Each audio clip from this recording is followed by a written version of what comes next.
ka-OFW at sa ating po mga kapwa small YouTuber na naandyan po ngayon sa inyong mga tahanan. At para sa katulad ko na Western Union user, ang i-share ko sa inyo ngayon o ang ating pong pag-uusapan ay kung ano yun na experience ko sa pagpapadala sa Western Union, kung saan nagkamali po ako ng paglalagay ng aking receiver's name. Kasi po sa halip na halimbawa ang pangalan niya po ay Juan de la Cruz, ang naalagay ko po sa aking pong receiver name ay Juan Cruz de la. So nagkabaliktad po yung middle name at saka yung kanya pong apelyido. So ano po ang dapat natin gawin para po maayos po ito? Kasi katulad ko po, OFW po ako, nandito po ako sa abroad. Sa ngayon po nandito po tayo sa New Zealand. So shout out po sa mga ka-OFW natin na nandito po sa New Zealand na gumagamit po ng Western Union. So kapag po kung sakaling mangyari po sa inyo to, ito po personal na na-experience ko, huwag po kayong mag-alala. Kasi napakadali lang pong ayusin yan. Halimbawang malaking pera ang ipinadala nyo. Sa katunayan, ginawa ko po ang pagpapadala kahapon.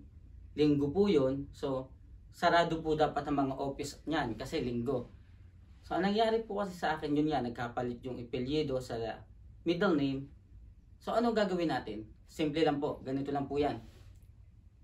Punta po kayo sa website, sa Google, search nyo lang po doon ng Western Union, and then makikita nyo doon meron doon contact us. O kaya kung kayo po ay talagang lagi nagpapadala sa Western Union, meron niyang ini-email sa atin, sa email address natin, sa Gmail.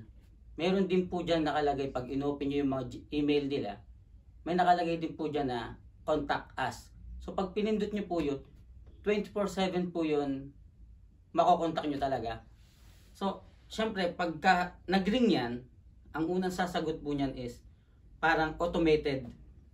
So tatanungin kayo niyan kung anong gusto nyo, kung English or other language. Parang press 1, press 2, parang ganyan lang po yan. Kapag nagawa nyo na yon, susunod naman po ay ganito, ganyan. Then press 1, press 2 po ulit. Ngayon kapag dumating na po kayo sa point na ang nagsasalita na po talaga ay tunay na tao, kasi malalaman nyo naman yan kasi magsasabi sila ng hello sir, my name is ganito, ganyan. What can I help you? Something like that. Ngayon kung ikaw ay hindi confident 100% na pure English, kasi perang pag-uusapan so kailangan talaga malinaw.